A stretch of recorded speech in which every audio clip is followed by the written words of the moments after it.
अस्सलाम वालेकुम प्यारे बच्चों, मैं हूँ आपकी रिफत मैम। आज हम क्लास 7th के हिस्ट्री का chapter towns, traders and craft persons के आगे के टॉपिक्स पढ़ेंगे। अब हमें पढ़ना है क्राफ्ट्स इन टाउन्स। शहरों में किस तरीके से क्राफ्ट्स होती थी। बिदर के जो कारीगर हुआ करते थे वो काफ़ी ज़्यादा मशहूर थे अपनी कारीगरी की वजह से। उनकी कारीगरी को एक नाम दिया गया था बिदरी। पंचालस, जिन्हें विश्वकर्मा भी कहा जाता था, उनके कम्युनिटी में गोल्ड स्मिथ हुआ करते थे, ब्रोज स्मिथ हुआ करते थे, ब्लैक स्मिथ हुआ करते थे, मेमार हुआ करते थे और कारपेंटर्स हुआ करते थे, जो टेम्पल्स, बड़ी बड़ी बिल्डिंग्स, पैलेसेस, टैंक्स और रिजर्वायर्स बनाया करते थे। इसी तरह वीवर्स, जैसे कि सालिया वीवर्स हुआ करते थे, जो कि मंदिरों की तरफ डोनेशन दिया करते थे। इसके अलावा क्लोथ्स बनाना, कॉटन क्लोथ्स धोना, स्पिन करना और फिर उन पे रंग चढ़ाना यानी डाइंग करना, ये भी एक इंडिपेंडेंट आर्ट बन गई। अब हम तीन टाउन्स हम्पी, मसूलीपट्टनम और सूरत के बारे में पढ़ेंगे। पहले है the architectural splendour of Hampi. Hampi town की उम्दा फन तामीर। हम्पी टाउन जो है वो कृष्णा तोंगा बदर बेसन में वाक़ा है, जो कि वजूद है विजयनगरा एम्पायर का, जो कि 1336 को वजूद में आई।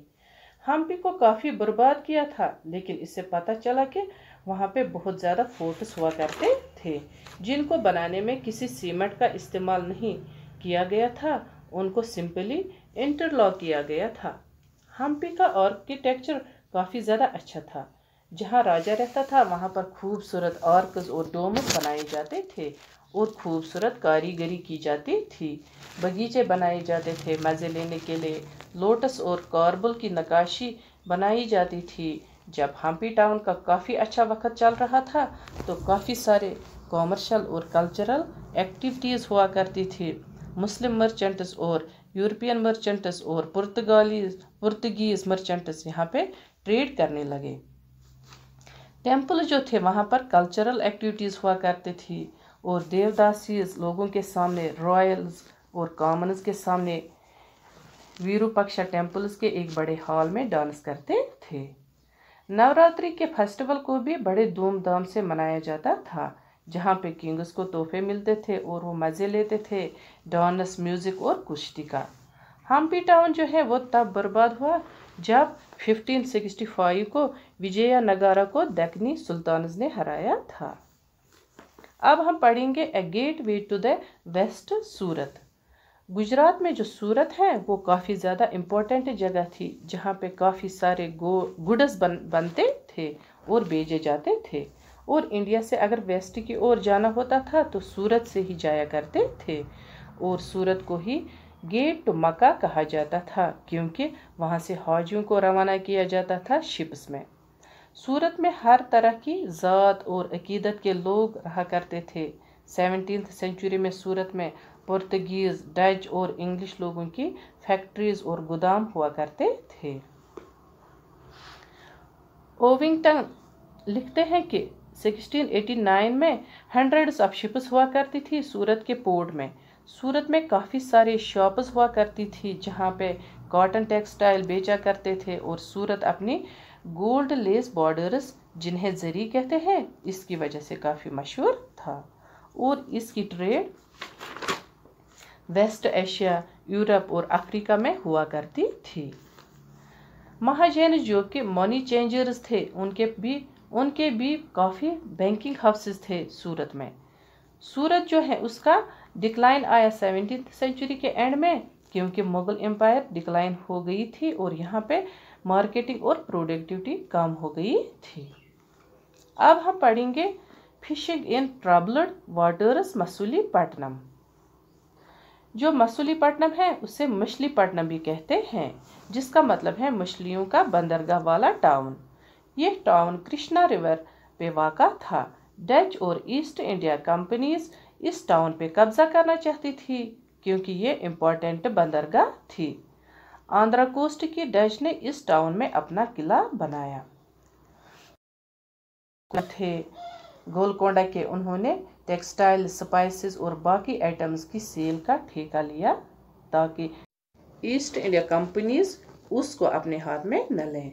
ये जो कंपटीशन था ट्रेडिंग ग्रुप्स का, इसकी वजह से ये टाउन बहुत ही मशहूर हो गया।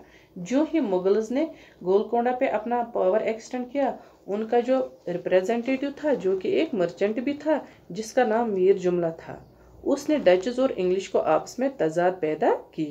जब मुगल्स ने गोलकोंडा पे कब्जा किया तो यूरोपियन कंपनीज दूसरे अल्टरनेटिव्स ढूंढने लगी और शिफ्ट किया बॉम्बे और कलकत्ता में।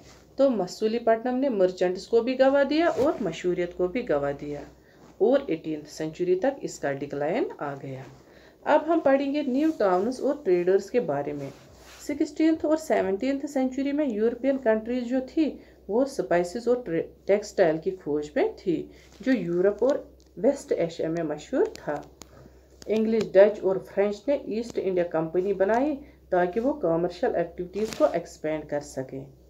ग्रेट इंडियन ट्रेडर्स जैसे मुला अब्दुल गफूर और विजरी वोवरा दोनों के पास बहुत सारी शिप्स थी और ये दोनों यूरोपियंस के साथ compete करने लगे। लेकिन यूरोपियंस कंपनीज ने अपनी नेवल पावर दिखा के सी ट्रेड पे कब्जा किया और इन हिंदुस्तानी ट्रेडर्स को अपना एजेंट बनाया। जो हिंदुस्तानी टेक्सटाइल हुआ करती थी वो और ज़्यादा अच्छी होने लगी, लेकिन इंडिपेंडेंट क्राफ्ट पर्सनस का डिक्लाइन हो गया, यानी कि जो वो खुद अपनी मर्जी से चीज़ें बनाते थे वो बेचा नहीं जाता था, बल्कि जैसा डिज़ाइन उनको यूरोपियन कंट्रीज बनाने के लिए बोलती थी वैसा ही बनाना पड़ता था। 18th सेंचुरी में बॉम्बे, कोलकाता और मद्रास अरूज पर पहुंची।